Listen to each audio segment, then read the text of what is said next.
Bienvenue dans les capsules de Box avec moi-même Charlie. Aujourd'hui, j'ai un invité spécial. Frangin, comment tu vas? Ça va très bien toi, Coach Brown. En forme? En forme. Est-ce que tu peux te présenter s'il te plaît? Moi, Lino, Ok. combattant professionnel de MMA. Ouais. Et à côté aussi, on va dire, auto-entrepreneur. Ok. Je prends 2-3 petits trucs pour faire évoluer mon business, on va dire. C'est bien ça. Et voilà. Tu fais du business de quoi? Je suis dans les voitures. D'accord. Je suis dans les voitures. Ok. Et aussi, j'ai un truc de coach sportif, tu vois. Ah ouais? Ouais, parce que je suis coach à la mairie de Besançon. D'accord. Là-bas, je fais de l'initiation MMA, on va dire. Ok. Et je suis en train de développer et de faire en sorte d'avoir un truc de coaching privé, tu vois. Parfait. Donc voilà. Très bien. Là, ça m'excite d'avoir un mec qui fait du MMA à côté de moi. On va parler de bonnes choses parce qu'il y a des trucs que moi je veux les comprendre, donc ça donne très bien. Tu viens d'où exactement? Moi, de base, je suis de Sartrouville. D'accord. Sartrouville, 78. dans le 78 500. Ouais. Et j'ai grandi là-bas. J'ai toujours été là-bas, en fait. Ok. Et après, j'ai bougé gauche-droite un peu, notamment à Strasbourg pour mes études. D'accord. Et après, je suis revenu à la base. Alors explique-nous, c'est quoi le MMA concrètement? Le MMA, c'est les arts martiaux mixtes. MMA, Mixed Martial Arts. En fait, c'est un dérivé de plusieurs sports d'opposition, on va dire. Ça implique la boxe, la lutte, le pied-point, le kickboxing, etc. Ok. En fait, chaque combattant vient avec son art, on va dire, plus ou moins. Et vous devez vous affronter dans un jeu d'échecs, en fait. Ok. Chacun vient avec son game plan et le meilleur, il doit mettre en place sa stratégie pour défier les avantages de l'autre. Question, c'est comment t'es rentré dans la MMA? Comment je suis rentré dans le MMA? Longue histoire en fait. Parce que au départ, j'étais même pas dans les sports de contact, on va dire. Ok. J'étais plutôt dans le catch, on va dire. Le catch, Ouais. le catch et Rien à voir. rien à voir, tu vois. C'est plutôt le show, du cinéma et tout, tu vois. Mais je me suis rendu compte plus tard que c'était du faux en fait, tu vois. Ok. Et comment je suis rentré dans les sports de combat, on va dire, avant de rentrer dans le MMA, c'était, on va dire, en cours. Ok. J'étais en cours, tout ça, et j'aimais beaucoup me chamailler avec mes potes et tout, en sachant qu'avant au quartier, je me battais beaucoup, on va dire, tu vois. Je me battais vraiment beaucoup. Et après, bon, j'étais pas quelqu'un de... C'est paradoxal, hein, parce que je suis pas quelqu'un de violent de base, mais j'étais toujours dans des embrouilles où il y avait un truc, j'étais excité, j'étais là, ouais, faut être là, tu vois. Donc ça a commencé comme ça. Et après à l'école j'aimais beaucoup reproduire des trucs de boxe, bouger un peu et tout, refaire des délires de catch et tout avec mes potes, tu vois. Et c'est un prof de sport justement. D'accord. Et en cours comme ça, il nous disait arrêtez de vous bastonner, même si c'était pour rire en soi, Ouais, tu ouais. vois. Avec un gars à moi qui était karatéka, tu vois, dans Jacqueray. Et il me voyait bouger tout ça, tu vois. Il nous a fait la remarque arrêtée et au passage il m'a demandé ouais tu fais de la boxe et tout ça tu vois. Ok. Moi j'ai dit non en soi tu vois, j'en faisais pas en soi Ouais, tu ouais. vois. Il m'a dit ah ok d'accord bah tu devrais t'inscrire tu vois ou tu devrais t'initier tu vois. Ah, il a vu des trucs en toi. Waouh, je sais pas peut-être ma façon de bouger ou tu Ok. vois. En soi parce que mon pote il bougeait sa jambe c'est un karatéka tu Ouais. vois et moi derrière tout le monde savait que c'était un karatéka lui Ouais, tu vois ouais, en ouais. kimono et tout tu vois. Ok. Après les cours sa mère elle récupérait et tout et moi en soi peut-être dans ma façon de bouger il a vu peut-être quelque chose on va dire tu vois. Je comprends. Donc après c'est parti de là ça m'a tilté mais voilà sans plus tu vois. Ok. Après, au fur et à mesure, à savoir que moi j'ai aimé beaucoup les jeux vidéo à l'époque, vraiment énormément, pour pas dire geek, tu vois, t'as capté. Et j'allais à Cash Converter en fait. Ouais. C'est un magasin de high-tech, tout ça, où ils revendent des trucs au rabais, tu vois. Et je cherchais, j'étais à l'affût de bons plans en fait, tu vois, des petits jeux et tout. Et un jour je tombe sur un DVD avec des mecs sur une cage et tout, tu vois, en mode... C'était vraiment à l'époque, hein. C'était en quelle année ça? C'était en quelle année C'était vers 2010 peut-être. Ok. 2010, 2009. Le on MMA va il dire, était pas tu vois. encore en France. Hein. Non, Ouais. loin de là. Vraiment loin de là, tu vois. Ouais, ouais. Et même 2009, je crois, hein, à peu près, ouais. Ouais. Et pourquoi je fais la référence avec 2009 par rapport au jeu vidéo Ok. UFC Undisputed qui est sorti à ce moment-là, tu vois. Et je vois un DVD. Il y avait des mecs en cage, ça m'a tilté, je me dis, c'est quoi le délire, les mecs qui se battent en cage et tout, on dirait dans les prisons, state et tout, tu vois. J'étais vraiment trixois, tu vois. Je comprends. Et vu que bon, j'étais mineur, je pouvais pas l'acheter, j'ai demandé à mon frère d'aller, j'ai négocié un petit service pour qu'il aille m'acheter le jeu et tout, tu vois, je lui ai payé avec le peu d'argent que j'avais. Il m'a récupéré ce DVD là et comment je regardais en scred, tu vois. D'accord. Pour pas que mes darons ils me grillent en train de regarder des Ouais. tu vois. Et je commençais vraiment à être fasciné en fait. Le Par le catch, MMA. ouais, parce que le catch c'était du free fight avant, tu vois. Le catch c'était là Mais ça commençait vraiment. T'entendais des ragots, ouais, le catch c'est faux et tout. Moi, je voulais pas y croire, tu vois. Quand t'es passionné dans Parce le que tu délire. grandissais ou parce que tu voyais vraiment que c'était faux? Bah, parce qu'en fait, je voyais des mecs en face, ils se tapaient vraiment. Il y avait pas de show. Tu vois ce qui est dur ou pas? ouais. Le MMA, c'est. Ils rentrent dans une case, ça check et ça se bat pour de vrai. Ouais. Le catch, il y avait beaucoup de cinéma. Ouais. Tu vois ce qui est dur ou pas? Des mises en Non, mais scène. c'est le but du C'est le but, mais moi, à l'époque, tu vois, les mecs, ils me mettent des patates, tu dis pas que c'est faux, ils saignent pour de vrai en vrai, ouais, c'est tu vrai, vois, c'est alors vrai. qu'il y avait des trucs de sang cachés, tu vois. Ouais. Donc je commençais à avoir de l'amour plus, on va dire, pour le MMA, tu vois, en sachant que moi, je suis un compétiteur de base. Je partais du principe où, avant le MMA, c'était pas comme aujourd'hui, tout le monde a un short et tout. Ok. Avant, un mec, il pouvait venir avec son kimono, Ouais. un jujitsuka, tu vois, Ouais. il se bat contre un mec qui fait de la kickboxing ou du full contact avec son pantalon. Ah, Tu vois, il y en a, d'accord, ils ok. avaient des chaussures avant, pour Ouais. te dire, tu vois. Ils avaient le droit? Ouais, ils avaient le droit avant. D'accord. Ouais, c'est pas réglementé comme aujourd'hui. Hein. D'accord. Avant, il y avait même des mecs qui mettaient des pénaltys dans la tête, tu vois.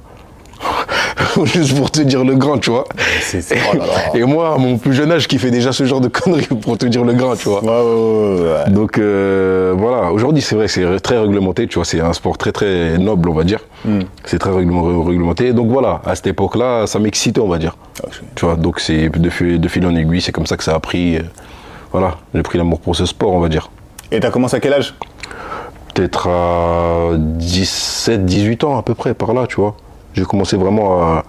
Parce que, en fait, j'ai une anecdote. Il m'excusera pour ça, j'ai mon cousin, c'était un ancien, tu vois. D'accord. Un bandit, on va dire, tu vois ce qu'il veut dire. Ok. Pourquoi je fais le lien? Parce que il avait de l'argent facile. Ça fait qu'il s'est permis d'avoir le luxe d'aller se prendre un coach privé, le mec, tu D'accord. vois. Donc pour le coach privé... Pourquoi? Pour le... Pour lui, c'était pour lui en fait. Ok, pour le MMA aussi? Non, c'était pour de la boxe. Lui. Ok, d'accord. Vraiment boxe, pied-point, il mixait un peu les deux et tout. D'accord. Tu vois, un coach sur Paname. Ouais. Il est assez connu d'ailleurs, ce coach-là. Et le truc, c'est quoi? C'est que moi, je séchais les cours. Ok. Tu vois, pour aller avec lui en fait. Tu vois, je suppliais et tout, est-ce que je peux venir et tout, tu vois, ce qui est dur ou pas. Et je séchais les cours pour aller avec lui. C'est-à-dire que le matin, j'allais avec ses cours privés, tu vois. Donc il me le payait aussi, mes cours privés. Donc Ouais. ça veut dire que c'était des séances pour deux maintenant, tu vois. Ouais. Et il m'a payé aussi mes cours du soir, D'accord. tu vois. C'est pas le rôle d'un grand cousin, tu vois. T'as capté? Faire sécher le petit et tout, tu vois. Mais Ouais, voilà, ouais. il a voulu me faciliter parce que ouais, j'étais déterminé, tu vois. Et tu sais, nous en plus, on a toujours ce truc, ouais. La bagarre, le foot, c'est dans ça qu'on doit percer, tu vois. Bien sûr. Donc il se disait, si lui, il a pas forcément percé dans ça, pourquoi pas son petit frère, tu vois, son petit frérot, son petit cousin, Il tu a vois. raison. En soi. Et donc c'est comme ça qu'il a commencé à me payer des cours et tout. Et j'avais peur en fait de m'inscrire directement. Pas peur, mais j'avais cette appréhension, cet ego de pas vouloir m'inscrire dans une salle de boxe. Pourquoi? Parce que je voulais pas arriver en mode t'arrives, tu te fais déglinguer par les mecs. Tu vois ce que je veux dire ou pas?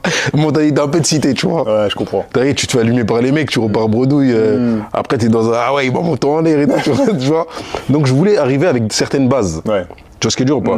Donc, je suis parti faire du privé. Ok. Tu vois, comme ça, le jour où j'arrive dans une salle, j'ai déjà quelques notions. Je suis pas le dernier de la classe, tu vois. Ouais, je comprends. Donc, c'est comme ça que j'ai commencé à faire de la boxe à côté, du pied-point. Après, j'ai fait du grappling, du jiu-jitsu un peu, tu vois.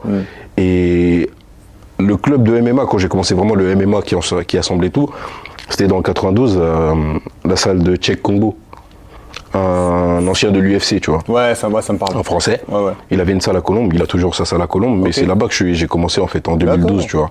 Je me suis lancé comme ça. Ok. Qui sont tes inspirations au MMA? Dans le MMA, Ouais. Les mecs que tu kiffes de fou, tu dis lui c'est mon gars de fou. Johnny Bones, John Jones. Ok. Pourquoi? Bah, déjà le charisme, tu vois. Ouais. Il dégage un charisme et une froideur en fait. Il a ce côté psychopathe que j'aime bien.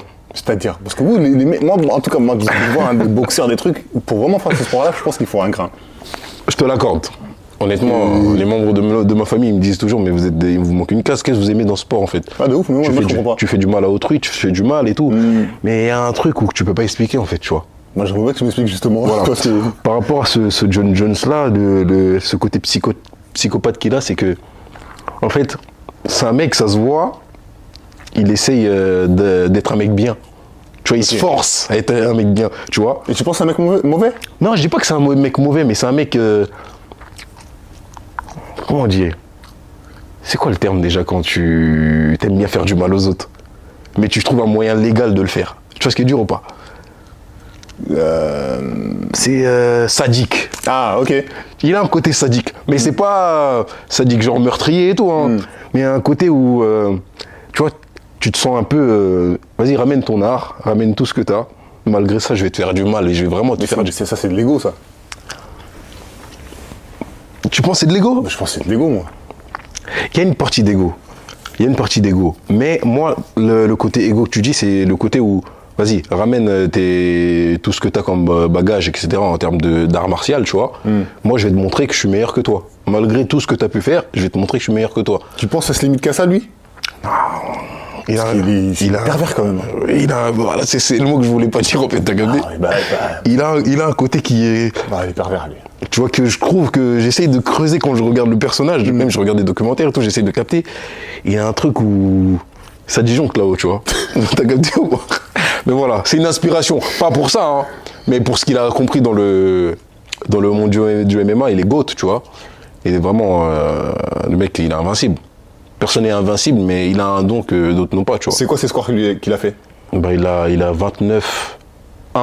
Mais la défaite, c'est pas une défaite, c'est une défaite justement par disqualification parce qu'il était en train de trop taper le mec, tu vois. Ah ouais? Ah ouais. Et ils sont venus, en fait, ils tapaient tellement fort qu'ils calculaient plus les coups qu'ils mettaient.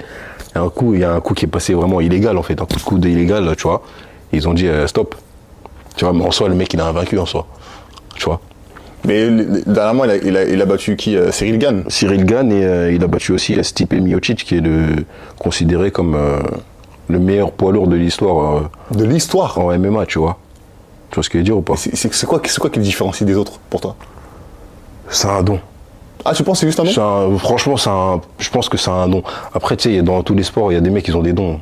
Et il leur suffit pas grand-chose pour avoir le double, si ce n'est le résultat que les autres ils ont avec le travail, tu vois. Mais je pense que c'est un don, le mec, il a. Mais le problème que tu rencontres, moi je comprends ce que tu dis, hein. Moi je comprends complètement, mais t'as vu, si les gens qui regardent, ils vont penser que genre le mec il travaille pas à côté. Non, je peux pas dire ça. Je veux dire, parce que si tu dis un don, il va dire ouais, bon lui il a pas besoin de travail. Non, je peux pas dire ça parce que c'est un sport qui demande quand même de la discipline, de la rigueur et de l'acharnement et surtout un bon entourage. C'est-à-dire un bon entourage parce que en fait, s'il y a des gens qui veulent se mettre au MMA, et si j'ai un conseil à leur donner, c'est vraiment s'entourer de... Moi, je le qualifie comme ça, il y a 3 choses où il faut vraiment bien s'entourer. Premièrement, une team, tu vois. Une team, parce que il y a certaines teams, tu viens, tu sers juste à payer la cotisation, en fait, tu vois. Ok. T'es là parmi tant d'autres, etc., tu vois. Qui filme pas. Voilà. Okay. Et il y a des teams où ils se prennent vraiment soin de toi, et ils sont à l'écoute, notamment la team là où je suis, tu vois, l'US Métro.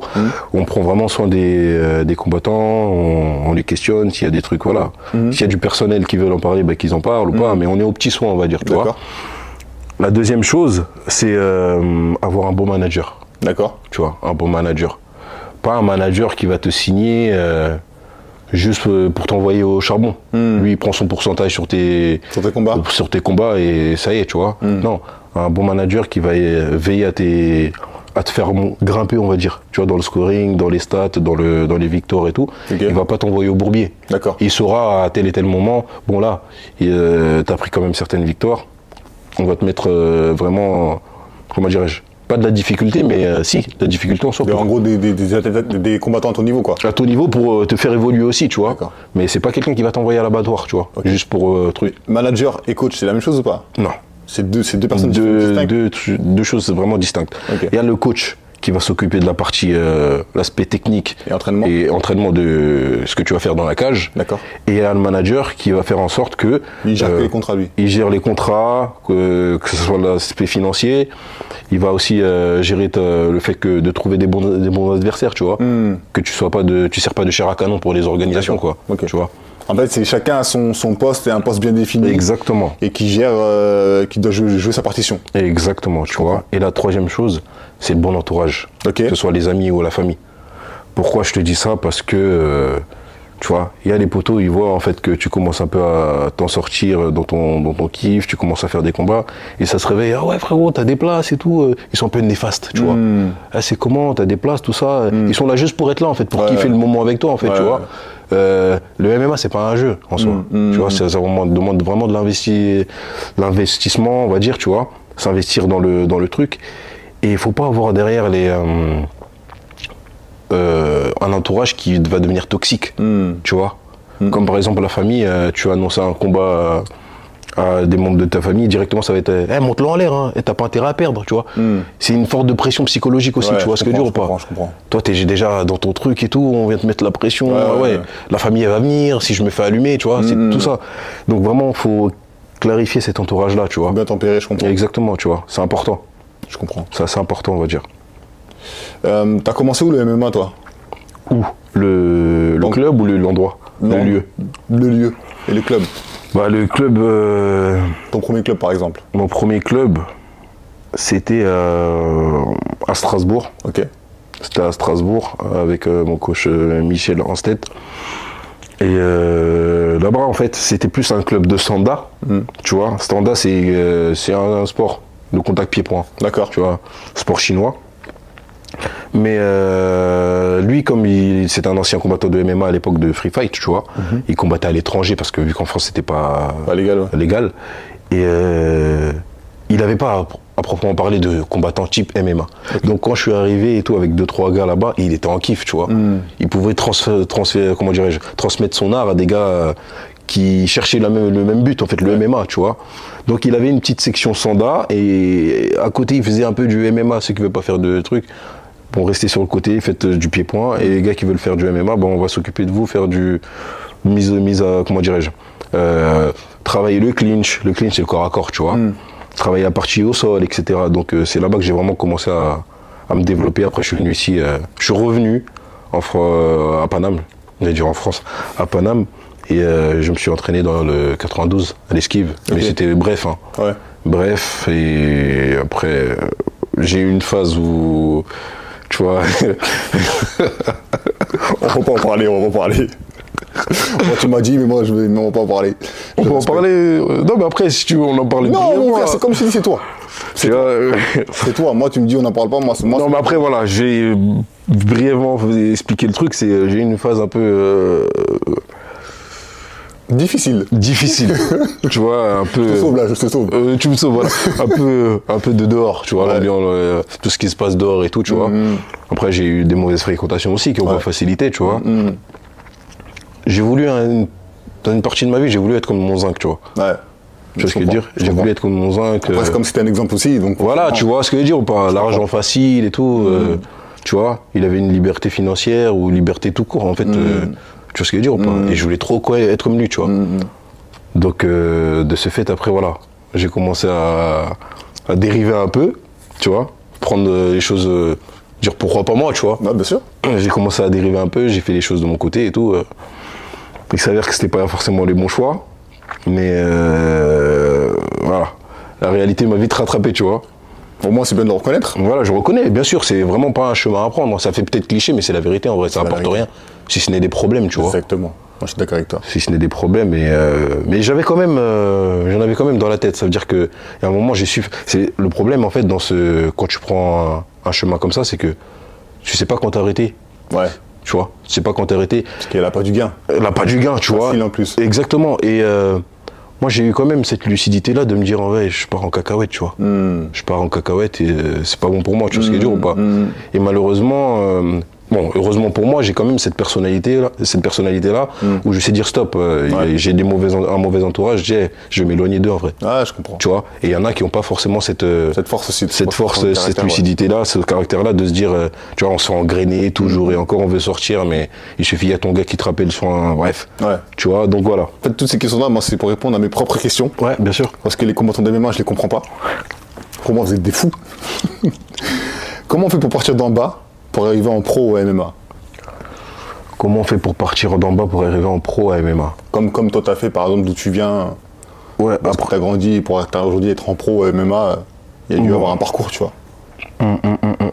Après déjà, après je vais parler de moi. Ouais, aujourd'hui c'est, on va dire, les amateurs, ils ont beaucoup plus d'opportunités en fait de débiter pour arriver au circuit MMA en fait, tu vois. D'accord. Parce qu'il y a beaucoup on va dire, il y a le circuit MMA League, c'est par exemple pendant une journée, les amateurs ils vont s'affronter 2-3 fois, ils font des combats. Okay. Il y a carrément des galas aujourd'hui de MMA pour les amateurs, tu vois. Ah ok, donc ça leur permet de faire leur gamme en fait, tu vois.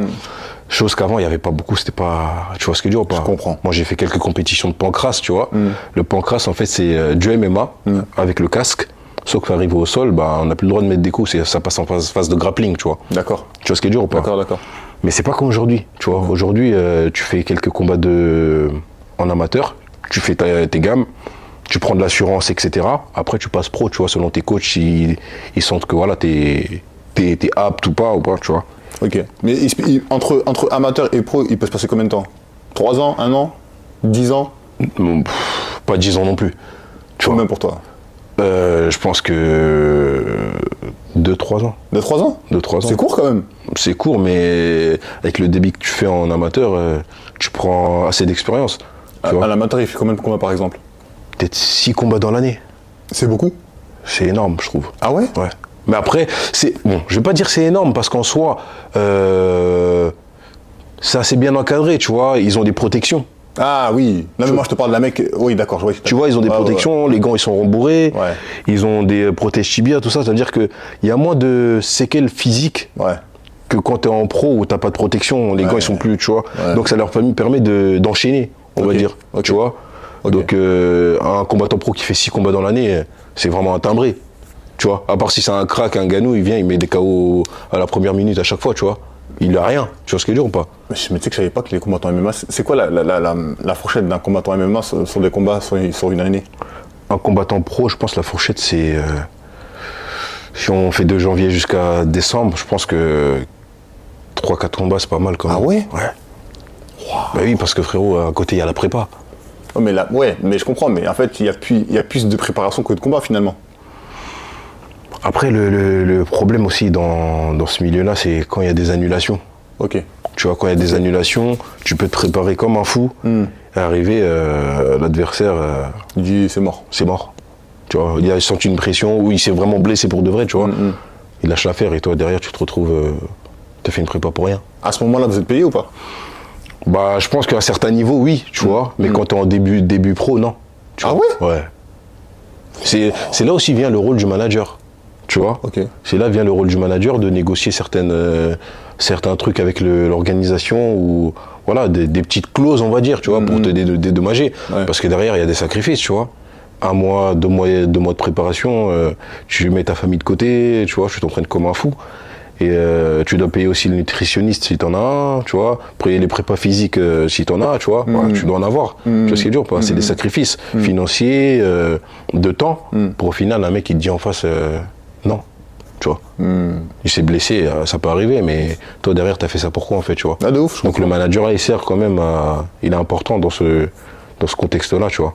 Est-ce que le MMA aujourd'hui, ça paye, réellement? Parce qu'on a des exemples comme Ganou, comme Cyril Gane, pour citer les plus gros, tu vois, ou des Conor McGregor, tu vois, ou Jones, tout ça, ouais, c'est vraiment les plus gros pour dire. Parce que je pense que les gens qui sont un peu comme moi, qui sont pas dans le monde du MMA, ils savent pas vraiment comment ça marche, tu vois. Mais est-ce qu'aujourd'hui, par exemple, toi aujourd'hui, tu arrives à en vivre correctement et est-ce que ça paye concrètement? Moi, non. Ouais. Parce que je suis à mes débuts pro, tu vois. D'accord. Je suis à mes débuts pro, je dois encore faire mes preuves, je dois m'entraîner dur pour le truc. Mais en fait, aujourd'hui, ce qui paye dans le MMA, c'est pas forcément tes... Après, tu vas me dire, oui, les stats et ce que tu fais, ça va découler, c'est logique. Mais c'est beaucoup la notoriété sur les réseaux. Ah ouais? Ouais, énormément. Mais non. Il y a des amateurs qui gagnent mieux que des pros. Mais comment ça se fait? Les réseaux. Parce que les mecs sont trop forts dans les, tu vois, ils ont la cote sur les réseaux, comment ils trash talk, tu vois, comment ils créent des. C'est pour ça que je te dis le circuit amateur aujourd'hui ça n'a rien à voir, tu vois. Limite il y a des combats d'amateurs, les combats d'amateurs qui sont plus intéressants à regarder que des combats de MMA, parce qu'il y a eu une guerre qui s'est passée avant, des clashs et tout, donc tout le monde clique, tu vois. D'accord. Tout le monde clique, il y a les vues et tout, tu vois. Doumbé. Ouais. C'est bankable. Bankable tard, les ouf. Bankable de fou. En fait, il a compris comment ça fonctionne. Il a compris, les gens ils rigolent, ouais, Doumbé, patati patata, angle mort et tout. Mais le mec, il est trop fort. Il est trop fort en termes de com, etc. Tout ce comprenais pas, tu sais que je comprenais pas là, tu me regardes les yeux là. Tout ce qu'il fait là, c'est. Tout ce qu'il fait là en termes de com et trucs. En fait, il y a les footix du MMA. Ouais. Aujourd'hui, les gens qui découvrent le MMA, ah ouais, non, ils parlent beaucoup, ils se la racontent et tout. Mais ça fait partie du game en fait, tu vois. Ok. En fait, c'est arrivé avec McGregor. McGregor, il est venu, il a lancé une tendance de fou. Tu vois, il a lancé une tendance que Floyd Mayweather faisait déjà en anglaise avant. Ouais. Tu vois, sauf que Floyd, c'est un Renoir, on va pas se mytho, tu vois, c'est un Renoir. En plus, en boxe anglaise, tout ça, il parlait beaucoup, montrer de l'argent, etc. Ça irrite certaines personnes. Bien sûr. Tu vois, mais quand c'est McGregor qui l'a fait, waouh, charisme. Genre, c'est un génie. T'as compris du ou pas? Je comprends. Tu vois, mais là, McGregor, il était vif. Il a fait dans le MMA ce que Floyd faisait en anglaise. Et tout est parti de là, tu vois. D'accord. Maintenant, tout le monde va être clasher, mais attention, tu te rattrapes vite à une réalité. Hein. Ah ouais, pourquoi? Parce que c'est bien de clasher, mais il faut assumer après. Ouais, pour ça, Doumbé, il assume. Ça, on peut lui accorder, tu vois. Il parle, que ce soit même en kickboxing, dans sa carrière de kickboxing, il parle, il assume derrière, tu vois ce que je veux dire ou pas. Mais voilà, c'est pas réservé à tout le monde. Après, c'est question de personnalité aussi. Hein.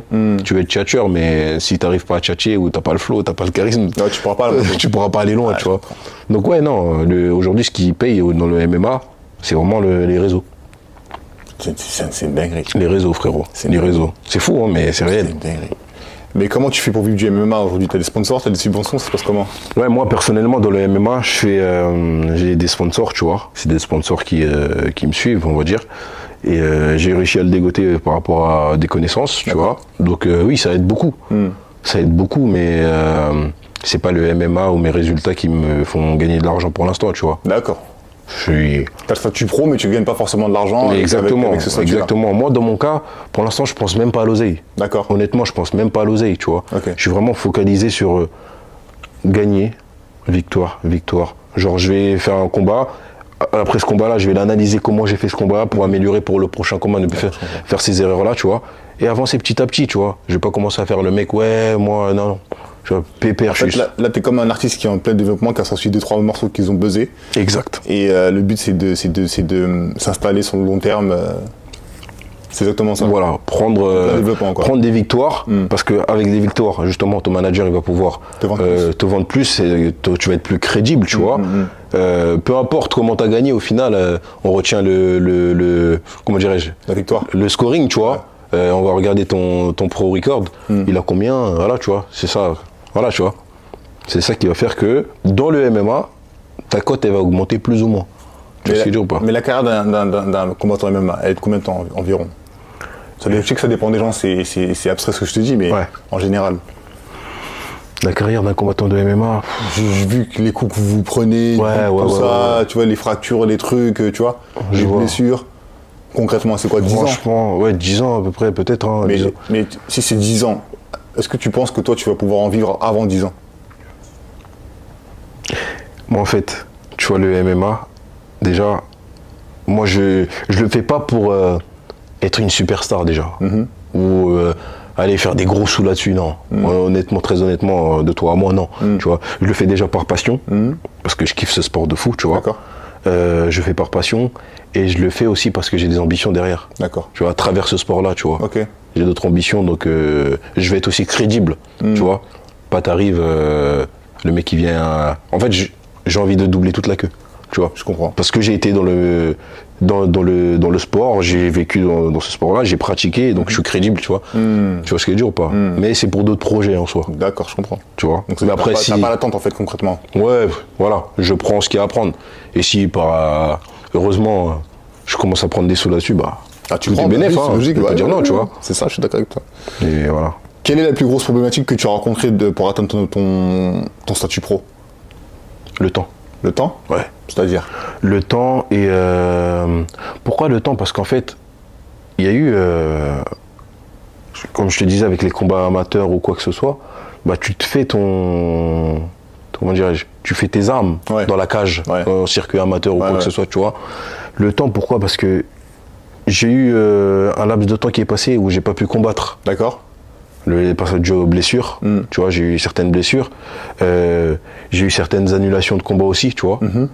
Et ça fait qu'en fait, plus le temps il passe, tu vois, plus bah ton physique aussi avec l'âge et compagnie, tu vois, ça prend un coup, t'as plus la même vivacité que quand t'as 20 piges, tu vois ce que je veux dire ou pas? Bien sûr. Donc en fait, le temps il joue en ta défaveur là. Exactement, parce qu'en vrai de vrai, tu vois, tu vas pas rester amateur toute ta vie, tu vois. Donc tu dis, ah ouais, il faut que je passe pro. Mais c'est pas une obsession de passer pro. Faut passer pro quand t'es prêt. Tu vois ce qui est dur ou pas? En soi, ça aussi, ça compte aussi, tu vois, le temps. Faut passer pro quand tu te sens prêt. Mais le temps, il joue énormément sur ta psychologie, tu vois. Quel sacrifice tu as dû faire pour atteindre le statut pro? Un des plus gros. On va dire c'est le sacrifice de la famille. Famille? Je suis parti en Bulgarie en 2019.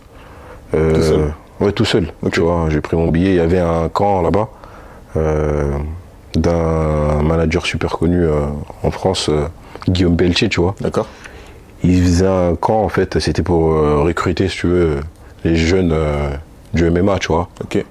Comme ça, il les suit et les faire passer pro à l'avenir et tout, tu vois, avec un suivi bien déterminé, tu vois. Donc, je me suis dit, pourquoi pas tenter ma chance, aller voir, tu vois, voir ce qu'il en est. Au pire, tu reviens, tu as pris une expérience, tu vois, parce qu'il y avait des professionnels aussi qui étaient là-bas, tu vois. Notamment Benoît Saint-Denis aussi, il était là-bas, tu vois. Et voilà, donc je me suis dit, pourquoi pas tenter le coup, en fait. Tu vois ce que je veux dire, j'ai rien à perdre, j'ai tout à gagner, tu vois. Mais derrière, il y a la famille qui disait, mais qu'est-ce que tu vas faire là-bas, en fait? Ils croyaient pas en toi? C'est pas ils croyaient. En fait, tu vois, nous, les CAF, souvent les darons, souvent c'est les études. Je comprends. Tu vois ce que je veux dire ou pas? Je comprends. Le sport, c'est un souhait. Mais j'ai mon frère qui a failli finir pro dans le foot, tu vois. Il est allé jusqu'à Anderlecht et tout, il était détecté par Anderlecht en Belgique. Mais mon père, en fait, j'en veux pas en soi, au passage, tu vois, parce que eux qui les darons, ils viennent du bled, eux c'est les études. Ils connaissent pas. Ils ont pas ce grain-là que nous, on a grandi en France et tout. C'est-à-dire que c'est les études du direct. Hein, mon daron, il est docteur, tu vois. C'est-à-dire pour lui, c'était prends les études au sérieux. Voilà, tout ce qu'il y a derrière, c'est de l'amusement. Ouais, je comprends. Tu vois ce qu'il dit, on va faire du sport ou je sais pas quoi, c'est passer du temps libre, tu vois. Ouais, c'est pas sérieux pour lui. Ouais. Tu vois. Donc, ouais, quand j'ai parlé de Bulgarie et tout, Bulgarie en plus, dans des. Eux, ils connaissent pas, tu vois. Ils voulaient tuer un jour. Voilà, Bulgarie, pour eux, pays de l'Est là-bas, tu vois. J'ai dit ouais. Mais ils m'ont dit ouais, non, ça sert à rien, n'y va pas, tu vois. Genre, va trouver un travail ou faire un truc et tout, tu vois ce que je veux dire ou pas. Mais ils savaient pas, moi, derrière, moi, je faisais mes trucs. Moi, je suis quelqu'un de très solitaire, je déclare très peu les choses. D'accord. Que ce soit aux membres de ma famille ou quoi, tu vois. Je garde tout pour moi, même dans ce que j'avance, tu vois. C'est-à-dire qu'ils savaient pas derrière, même si c'était pas forcément le MMA, j'étais sur autre chose aussi, tu vois. Donc j'ai dit ouais non, je suis déter, je vais y aller tranquille, tu vois. J'ai pu donner de nouvelles pendant quoi, 2 semaines, parce que c'était 10 jours le camp. D'accord. Vite fait, ouais tout va bien, ouais, tu vois. Tu vois, j'ai pas déclaré quand je suis allé, à quelle période, et tu vois. Comme ça, j'étais bien dans ma tête. Et ouais, ça s'est bien passé, tu vois. Le sacrifice vraiment de la famille, tu vois. Ok. Aujourd'hui, tu as un staff ou pas qui t'est dédié? Ouais. On va pas dire qu'il m'est dédié à moi, mais c'est moi-même que je suis allé chercher. Tu vois. Ah d'accord, ok. Mon club déjà, le US Metro, déjà pour moi ça fait partie de mon staff, tu vois. Ah bien sûr, bien sûr. L'US Metro c'est ma structure où je m'entraîne, je suis bien suivi. J'ai mon nutritionniste que tu dois connaître d'ailleurs, Antoine. Bien sûr, très bien. Tu vois. Il travaille avec nous, ouais. Voilà. Antoine, il fait son boulot vraiment top, tu vois, j'ai rien à lui reprocher. Derrière j'ai mon préparateur physique aussi qui est à Strasbourg, de temps en temps quand je vais là-bas et tout, il s'occupe bien de moi, il me donne des consignes, il est toujours là, tu vois. D'accord. Mais bon, j'ai à la distance qui fait que des fois c'est difficile et tout, tu vois. Et aussi, j'ai, comment dirais-je, je suis j'ai signé maintenant dans le management Bulgarian Top Team, tu vois. D'accord. Là où j'étais parti faire le camp justement en 2019. Ok. Et ouais, franchement, je trouve que je suis bien encadré, tu vois. C'est vraiment le conseil que je vais donner aux gens qui veulent se mettre dans le MMA. Ne pas croire que c'est une partie de plaisir, ah ouais, buzz et tout, je vais combattre et c'est fini. Tu vois, non, tu peux vite te trouver dans un trou en fait si t'es pas entouré, tu vois. Bien sûr. Donc ouais, j'ai un bon staff quand même. D'accord. C'est qui paye le staff? Toi qui le paye? Le staff? Ouais. Bah, la structure, là où je m'entraîne, oui. Le nutritionniste, oui.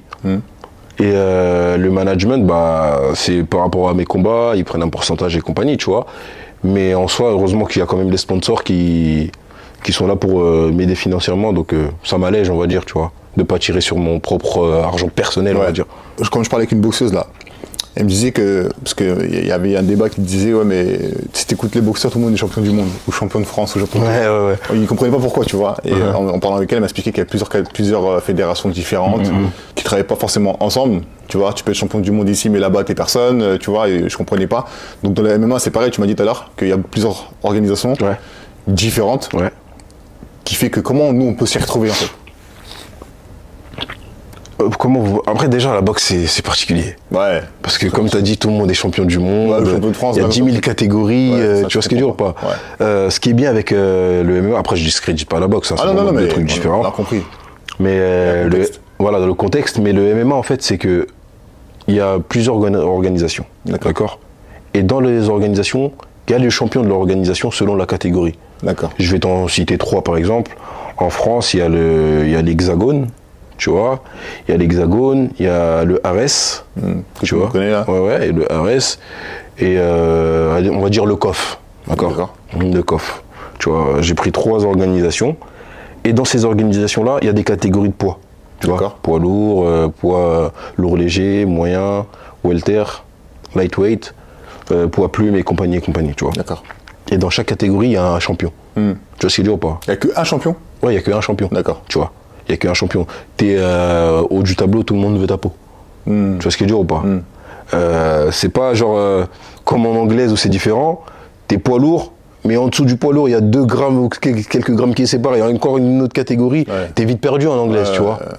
Là, au moins, on sait que bon, je regarde, je vais me renseigner sur Hexagone. Vas-y, je vais cliquer. C'est qui le champion d'Hexagone? Je sais que c'est le poids lourd, c'est lui. Le poids lourd léger, c'est lui. Le poids moyen, c'est lui le champion. Tu vois ce qu'il dit? Et le poids lourd par exemple, le champion poids lourd de Hexagone pour rencontrer le champion poids lourd de Ares? Non. Bah voilà, c'est là que je vais t'éclairer. C'est que l'organisation, on va dire Hexagone ou Ares, ils ont leur propre roster. D'accord. Tu vois ce que je veux dire ou pas? C'est pour ça que je t'ai parlé tout à l'heure de signer multi-fight dans certains trucs. Par exemple, le Ares, ils ont leur roster. Dans les poids lourds, ils ont comment dirais-je, une dizaine ou quinzaine de fighters à eux, qui ont signé des contrats chez eux, donc ils peuvent pas faire combattre dans d'autres organisations. Sauf s'il y a arrangement. Tu vois ce qu'ils disent ou pas? Selon nos contrats, on s'arrange et tout, tu vois ce qu'ils disent ou pas? Bah, l'Hexagone, ils ont pareil. Ils ont des rosters, en poids lourd, ils ont un nombre de rosters, light heavyweight, un nombre de rosters, etc., etc. Tu vois? Donc chaque organisation a ses combattants, on va dire. Je comprends. Tu comprends? C'est comme une écurie en fait. Une écurie, exactement. Je comprends. Tu vois? Mais c'est ça que bon, tout à l'heure on en a parlé, mais comme je te disais, moi je te pose des questions, peut-être ça paraît bête, tu vois. Non, il n'y a pas de. Mais comme tu disais, tu peux être signé chez Ares par exemple sur 5 combats et aller chez Hexagone pour un autre combat qui n'a rien à voir. En fait, oui et non. Tu peux, par exemple, être signé multi-fight chez Ares, ils ont l'exclusivité en France, tu vois ce que je veux dire ou pas? Et tu veux aller combattre, on va dire... en Bulgarie, par exemple? Tu peux combattre au KSW, qui est une organisation tchèque. D'accord. Tu vois, tchèque ou polonaise, je sais, polonaise, je crois. Ok. Tu peux combattre chez eux. Parce que sans rien devoir à Ares? Sans rien devoir. Sauf si dans le contrat, Ares, ils ont dit non, on prend l'exclusivité sur toute l'Europe. D'accord. Tu vois? Ouais. Mais souvent, on prend l'exclusivité en France, tu combats pas ailleurs, tu vois. D'accord. Tu vois ce qui est dur ou pas? Ça veut dire que tu peux pas aller Oh, Ares, Hexagone, ils te veulent. Ah bah vas-y, je veux combattre. Non, tu dois des comptes à Ares, tu vois. Mais il se peut, des fois, il y a un arrangement. Ouais. Genre, par exemple, je sais pas moi, je suis de Sartrouville, on va dire, et il y a un événement à Sartrouville, et j'ai été signé chez... C'est un exemple, hein, j'ai été signé chez Ares et tout. Je leur dis, bon, est-ce qu'il y a moyen que je puisse combattre comme c'est chez ma ville et tout, tu vois. Ils te libèrent, après ça s'arrange entre eux, comme, tu vois. Ils récupèrent une com parce que rien n'est gratuit, c'est un exemple pour t'illustrer le truc, tu vois. Je comprends. Donc voilà. Mais par exemple, à plus grosse échelle, l'UFC, t'es à l'UFC, tu restes à l'UFC, tu vois. Tu vas pas combattre au KSW ou... Impossible. Impossible.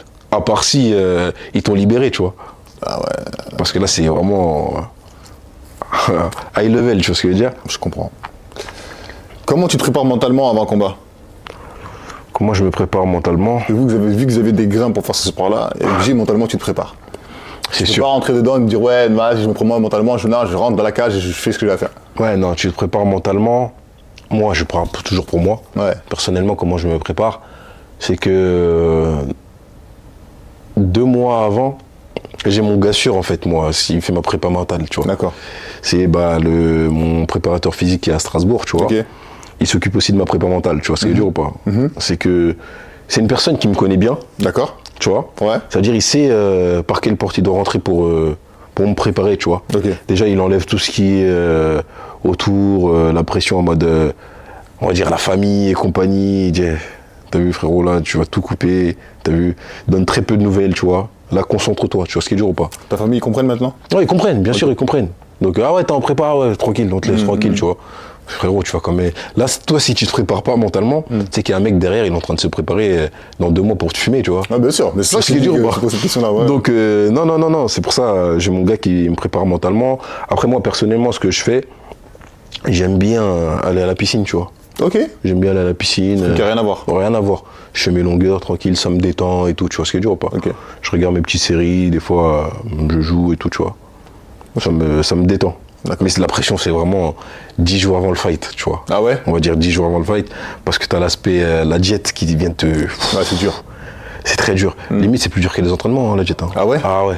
Ah ouais, l'aspect, la diète, c'est plus dur que les entraînements. Parce que les entraînements, on a l'habitude. Tu vois ce qu'il dit ou pas? Ouais, mais c'est quand même, tu prends... En fait, là, tu parles avec un combattant, mais c'est comme si tu dis... Je sais pas comment t'expliquer. Je vais me faire mal tous les jours. C'est pas une habitude. Non. En fait, tu vois ce que je veux dire? Oui, je vois très, franchement, comme tu as dit, je vois d'un point de vue d'un combattant. Voilà. Tu vois, mais c'est bien, on va dire, même les entraînements, c'est quand même sécurisé. Tu vois ce qui est dur, ouais, on va dire. Ça, ok, t'as parce pas de ouf. Non. Ouais, je comprends. Tu vois, il suffit aussi de tourner avec des bons gars. C'est pas comme je t'ai expliqué avant, j'avais un aspect du fight, guerre d'ego, tu rentres dans un club, l'autre il veut montrer. C'est vrai, il y a des idiots partout, tu vois. Ils savent pas tourner, genre ils veulent toujours prouver, mais eux, ces genres de personnages-là, ils font pas long feu. Tu vois ce qu'il dit ou pas? Faut savoir à qui tu tournes, tu vois. T'es sparring partner, après ça devient des habitudes. Ouais. Tu sais, par exemple, je prépare un combat contre un striker, un mec qui est fort pied-point, bah, je sais que je vais tourner avec ces gars-là. Ouais.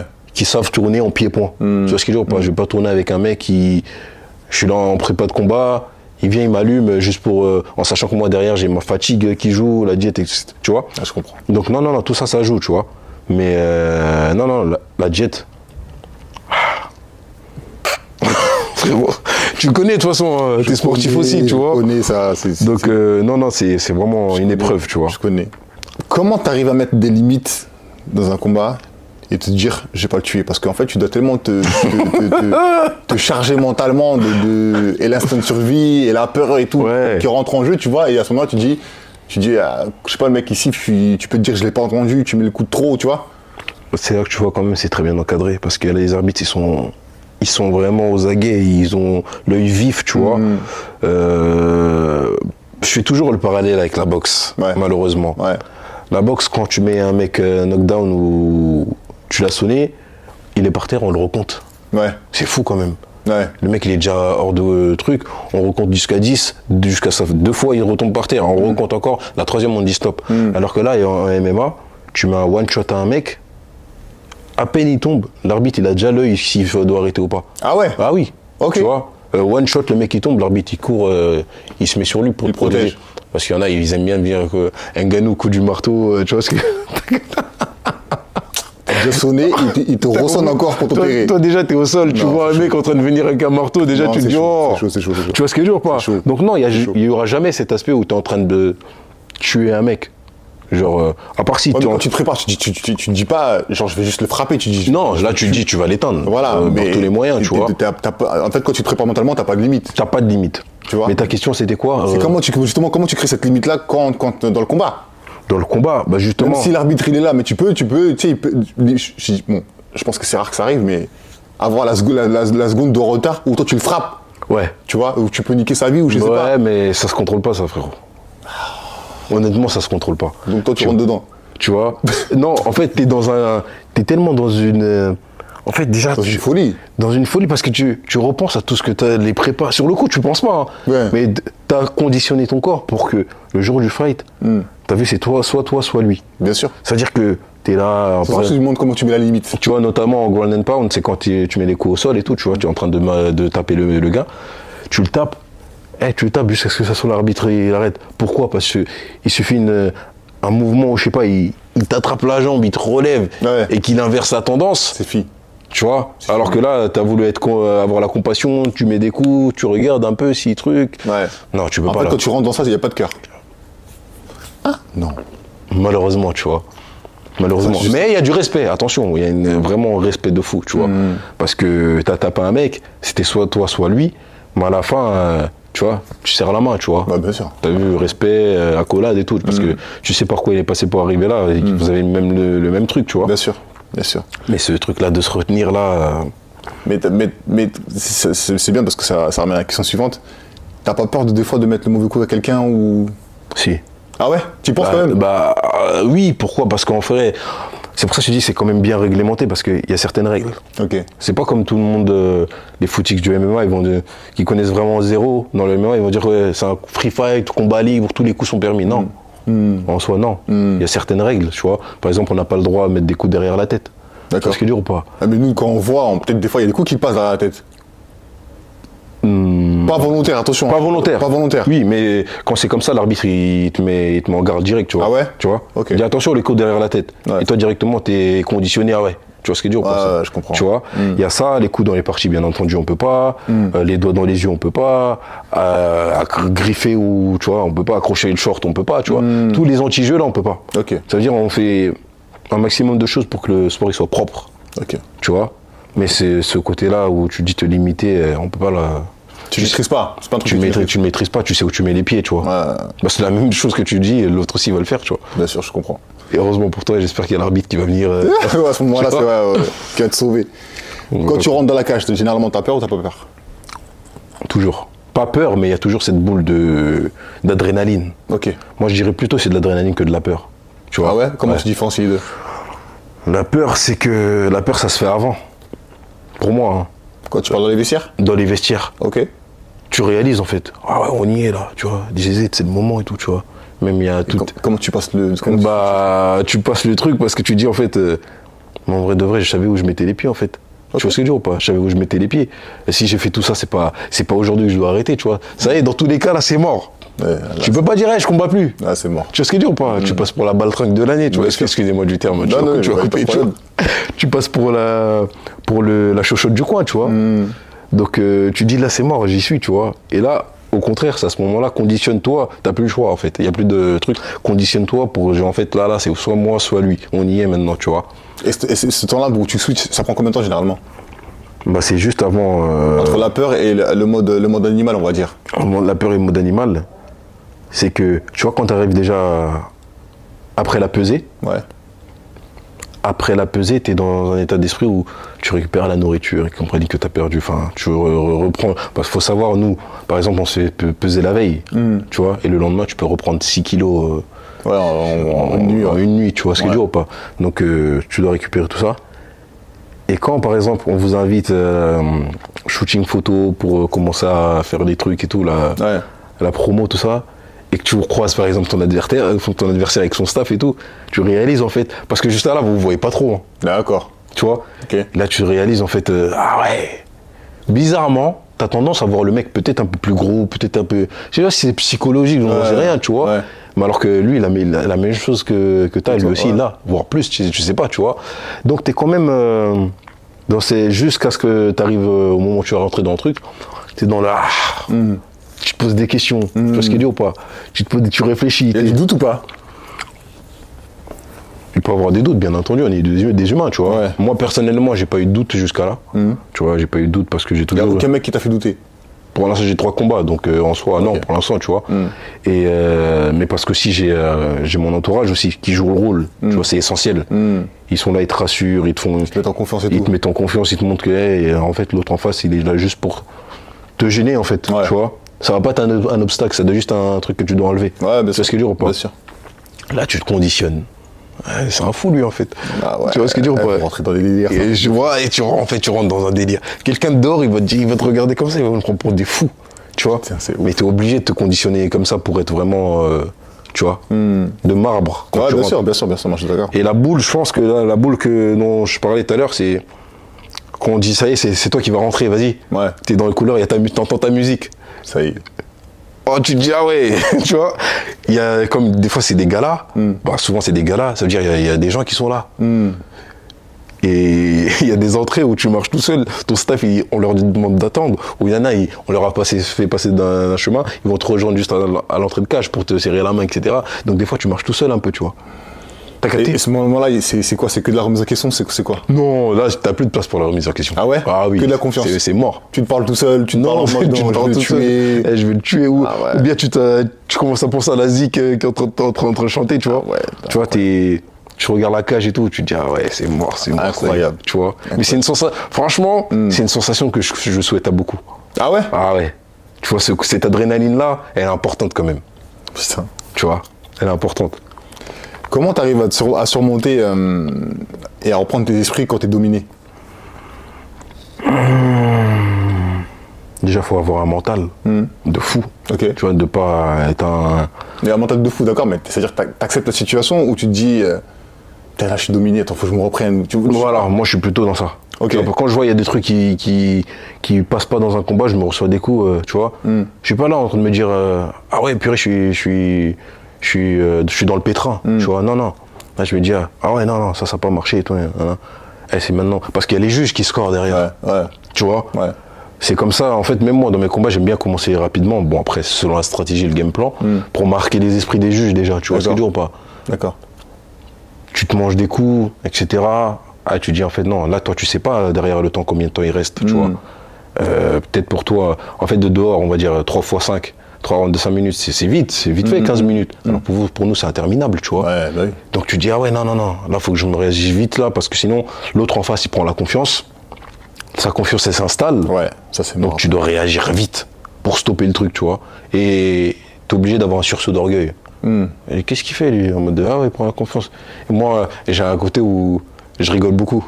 Tu vois, par exemple, je suis en combat, il y a un truc et tout, je me mets un bon coup, tu vois, mais je vais rigoler pour me montrer, il n'y a rien, tu vois. Donc après, c'est comme ça que on va dire, je me programme pour enlever ce côté où doute, tu vois. Non, c'est rien, c'était un vieux coup, tu vois. Mais il n'y a rien. J'ai connu pire, tu vois. Donc, c'est comme ça que je me programme, on va dire. Pour toi, ce sport-là, c'est plus physique ou mental? 50-50. Ah ouais? Ouais, quand même. Il te faut du gab, quand même. Ouais, il faut quand même... Franchement, physico-mental, 50-50. Parce que bien sûr, tu dois entretenir ton physique. C'est logique, hein. Ouais. Pour être prêt le jour J. Mais si t'as pas de mental, fais pas ça. C'est pas de la danse qu'on fait, tu vois. Tu vois ce que je veux dire? Bah, c'est pas de la danse, c'est pas du tennis ou c'est un sport. Tu prends plaisir, qu'il y a que du plaisir. Alors que là, il y a du plaisir si tu gagnes, mais il y a de la douleur si tu perds, tu vois. Donc le mental là, il est obligé d'être au rendez-vous. Mais quand on parle de mental, c'est abstrait parce que tu sais, peut-être des gens qui sont pas peut-être à ton niveau ou qui comprennent c'est quoi la définition du mental. Mais est-ce que tu pourrais définir c'est quoi le mental pour toi, selon toi? Selon moi, le mental, c'est savoir accepter, faire face lorsque tu as des moments de doute. Tu vois, savoir accepter aussi que peut-être tu es dans l'échec, tu es dans l'erreur, tu es dans un mauvais mood, tu vois. Faire face, parce que tu dois... Il n'y a pas le choix, tu as perdu. Ouais.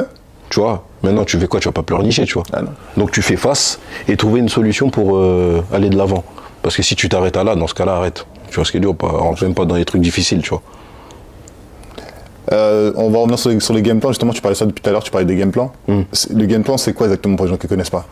Le game plan, bah, c'est, on va dire, c'est une stratégie que tu vas mettre en place en amont avec tes coachs pour déjouer les plans de l'adversaire et gagner, en fait, tu vois. C'est une stratégie, grosso modo, tu vois ce qui est dur ou pas. Ok, parce que les gens, ils pourraient croire que le game plan, en fait, ça n'a pas de définition dans le sens où tu rentres dans une cage, bah, ton but c'est de tuer le mec en face.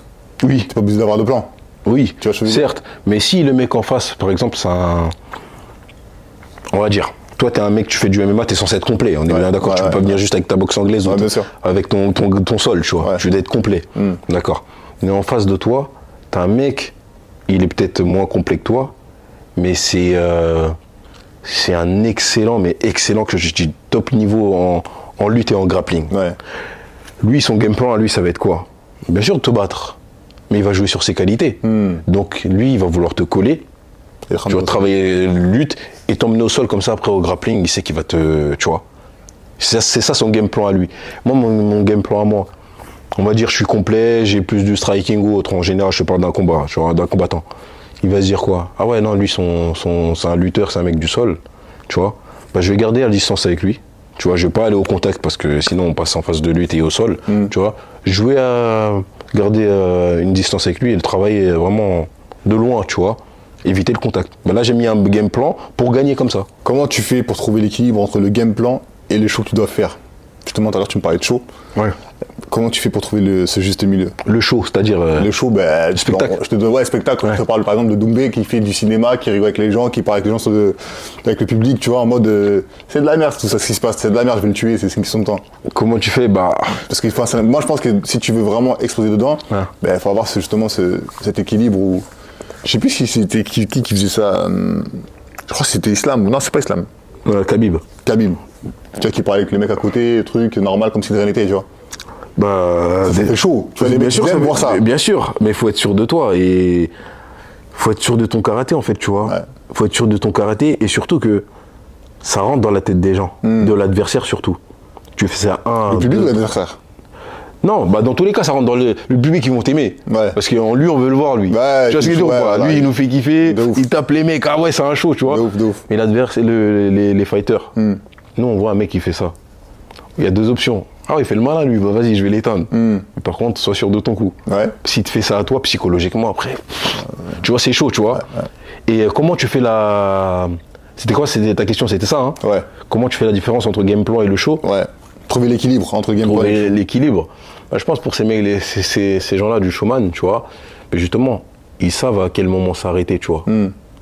Par exemple, on a vu entre McGregor et Khabib, tu vois. McGregor, c'est le boss du showman, tu vois, du trash talk et tout. Mais il a voulu rentrer dans la tête de Khabib, par exemple, avant le fight, tout.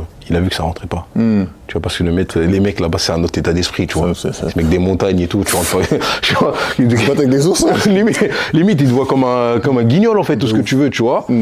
Et le jour J, waouh, on n'a pas vu un Khabib showman, hein. On n'a pas vu un McGregor showman, on a vu un McGregor concentré. Malgré qu'il s'est pris quand même un truc, mais on a vu un McGregor qui avait bien commencé, tu vois, assez chaud, tu vois, concentré sur son truc. Il a su faire la part des choses. Parce qu'il sait qu'en fait, là, en face de lui... il a un mec qui a rien à voir. Rien à voir. Rien à voir. Il est même pas dans ça, lui, tu vois. C'est un truc de ouf. Donc c'est ça, je pense, savoir faire l'équilibre, c'est en fonction de l'adversaire que tu as aussi. Tu dirais quoi à un jeune qui veut faire une carrière en MMA? Je dirais quoi à un jeune qui veut faire une carrière en MMA? Déjà foncer, tu vois. Toi, tu veux pas les protéger, tu dis juste foncer. Non,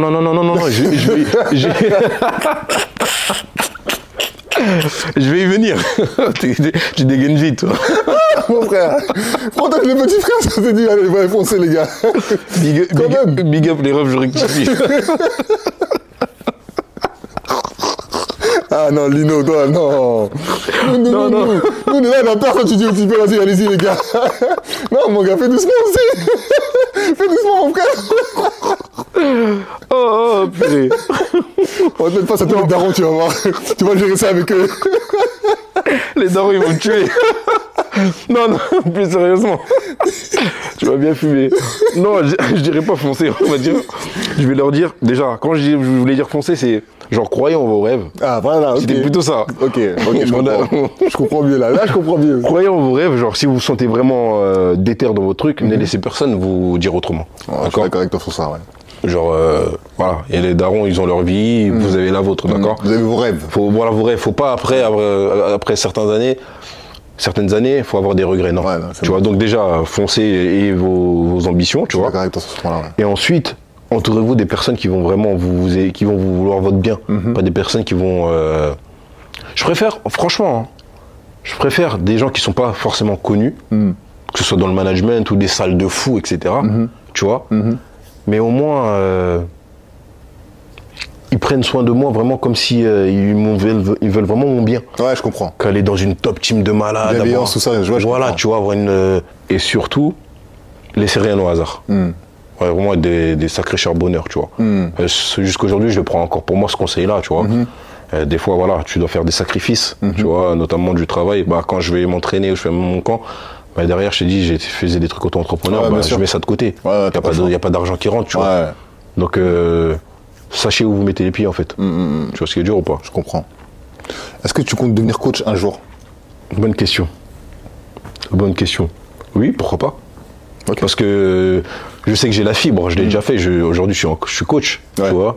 Je suis coach, comme je t'ai dit, au Tiger MMA Beson. Je kiffe parce que je vois, en fait, les petits jeunes là-bas, quand ils me voient vraiment comme un exemple en termes de discipline que j'essaye d'instaurer avec eux, etc. Ils me voient comme un grand frère aussi, tu vois. Donc voilà, ça me fait plaisir de savoir déjà que j'ai des petits qui comptent sur moi. Ouais. Tu vois ce qui est dur ou pas? Je comprends. Genre la transmission, ça j'aime bien. Tu vois ce qui est dur ou pas? Transmettre ce que je sais. Hein. Bien sûr. Tu vois. Bien sûr. Et ça me pousse aussi à moi derrière aller rechercher. Tu vois, pour proposer des choses qualitatives, on va dire. Tu vois. Donc ça augmente ma science, on va dire. Bien sûr. Tu vois. Donc oui, je me vois bien coach un jour. Pourquoi pas? Il faut, mon frère. Tu vois. Il faut. Où est-ce qu'on peut te trouver? Sur les réseaux. Instagram, Lions Eat First. lions.eat.first. Et ouais, j'ai que ça. Hein. Tu as Instagram? Ouais, j'ai pas Twitter ou quoi. Ok. Là, tu sais quand on parle avec toi, là, tu m'as ouvert les yeux sur plein de trucs, là. Par exemple, l'importance des réseaux sociaux, tout ça. Ça, quel est le fighter, là, je crois qu'il est bon en grappling, le français, là. Un rondement comme ça, là, je sais plus comment il s'appelle. Il fait du jiu-jitsu, je crois. Ouais, jiu-jitsu, là. Le jour, il avait commencé il y a pas longtemps. Bon, je vois sa tête, en fait. Là, tu me dis, je vois de qui tu me parles, mais je connais pas son nom, tu vois. Et là, je viens de capter qu'il est à fond sur le réseau. Et je comprenais pas. Je dis, mais comment le mec, il est à fond sur le réseau alors que c'est un combattant? Je voyais pas le lien, tu vois. Là, tu as répondu à une question, je me dis, ah ouais. Pourtant, on va dire, tu sais, le jiu-jitsu, c'est un bête de sport. Ouais. Très technique, très, tu vois. Mais aujourd'hui, c'est pas ce qui fait vendre, en fait. Ouais. Les gens, ouais, je vais faire mon jiu-jitsu, je kiffe, tu vois, mais... Ouais. Mais à travers ce genre de personnages-là, de gars comme lui, ils font kiffer encore plus ce jiu-jitsu. Exactement. En fait. Tu vois, c'est exactement ça. Tu vois ce qu'il dit ou pas? Par rapport au réseau. Exactement. Parce qu'il va mettre en lumière son lifestyle. Ouais. Là, je vais à l'entraînement, Ouais. j'ai gagné telle et telle compète et tout. Après, ce qui se passe dans les coulisses et compagnie. Après, ils vont en vacances. Les gens. De ouf. En fait, si t'as un mec qui va te voir en lui, tu vas cliquer, tu vas se follow déjà. Exactement. Tu vois, et après tu vas commencer à. Attends, on m'avait dit de le faire. Hein. Ouais. On m'avait dit de faire genre une chaîne YouTube, mets ton lifestyle, je sais pas. Tu vois. Voilà, tu vois. Tu vois ce qui est dur ou pas? J'ai pas osé, tu vois. Il est au charbon, mais il va pas faire monter la vérité. Tu vois, c'est ça ton problème. J'ai pas osé, frérot. Honnêtement, je devrais. Hein. Mais bien sûr, tu vois. Même si je suis pas une superstar ou je sais pas quoi, ça mais. À voir. Au moins, c'est comme ça que tu te fais une communauté. Mais bien sûr. Enfin, et en plus, il n'y a pas que le sport, il y a aussi, je sais pas ce que les réseaux vont te rapporter comme business. Exact, tu sais pas. Tu vois. Tu sais pas. Donc, la visibilité, exactement. Exactement. Et même pour te vendre, peut-être ça sera plus facile derrière parce que tu as une grosse visibilité. C'est ça. Franchement, les amateurs, ils gagnent plus, certains amateurs, ils gagnent plus que des pros. Mais je te parle, mais. Moi, je suis choqué, moi, de ce que tu dis. Je te dirais les scores en off, tu vois. Mais c'est un truc de fou. Je suis choqué. C'est un truc de fou. Mais déjà, tu vois, là, tu m'as bien expliqué comment fonctionne le MMA. Moi, personnellement, je savais pas, tu vois. Je suis pas trop fan des sports de combat, tu vois. J'aime bien suivre de loin. Et parce que ça reste du sport et je m'intéresse à tout, tu vois. Mais là, tu m'as bien clarifié les choses. J'ai mieux compris les choses et je me dis, ah ouais, d'accord, je comprends mieux. Et tu vois, là, par exemple, un Doumbé, maintenant, je peux rentrer dans son game parce que je comprends ce qu'il fait. Tu captes le truc. Ça a du sens maintenant, tu vois. Moi, je comprenais pas au début. Ouais, tu parles de Douma. J'ai dit, chelou, lui. Il est bon, mais. Pourquoi il parle? Ouais, pourquoi il parle? Beaucoup ils sont dans ça, tu vois. Et maintenant, quand tu regardes, par exemple, moi je suis pas forcément abonné à son Snapchat, vu qu'en fait j'ai des gens qui le connaissent, on va dire de loin aussi, tu vois. Ça fait que ces mecs-là, ils venaient me voir et me disaient, mais toi tu fais du MMA. Doumbé, il parle beaucoup, mais c'est quoi le délire? Et vous avez pas capté en fait. Le frérot là, peut-être dans sa vie, il est pas comme ça en vrai. Bien sûr. Tu vois ce qu'il dit ou pas? Il fait ça, il a tout capté, il se vend, c'est du pognon. Bien sûr. Pourquoi tu vas te casser la tête à faire des entraînements et tout, si derrière le MMA ça te rapporte pas? Bien sûr. Tu vois ce qu'il dit ou pas? Chacun cherche son truc. Lui peut-être c'est l'oseille. Mais il fait pas ça pour manquer de respect aux gens. Hein. Ah, je sais, mais il a compris qu'en fait c'est un jeu. C'est un jeu. En faisant ça, vous allez cliquer. Regarde, que vous l'aimez ou pas. Vous allez parler de lui en France, tout le monde. Au final, c'est cliquer, on s'en fout. Bien sûr, c'est tu vois. Il a invité sur des plateaux et tout. Ah, même il a passé un cap de vraiment. T'as compris? Et le mec, il vient carrément avec un aspirateur. Non, c'est une dinguerie. Tu vois ce qu'il dit ou pas? C'est une dinguerie. Heureusement que Baki, en face, c'est fort mentalement aussi. Mentalement et techniquement, c'est fort aussi, tu vois. Mais si t'es quelqu'un d'autre, il rentre dans ta tête, regarde, Jordan, c'est ouf. Force à lui, hein, Jordan, tu vois. J'ai du respect pour tous les fighters. À partir amateur ou pas amateur, tu me rentres dans une cage, respect, tu vois. Mais il est rentré dans sa tête. Tu vois ce qu'il veut dire? Malheureusement, il est rentré dans sa tête, tu vois. Et limite, à la fin, t'as quand même de la compassion pour Jordan. Tu te dis, ah ouais. Ah, c'est ouf. Même maintenant, encore aujourd'hui. Hein. Tu vois, tu dis, ah ouais, quand même, tu vois.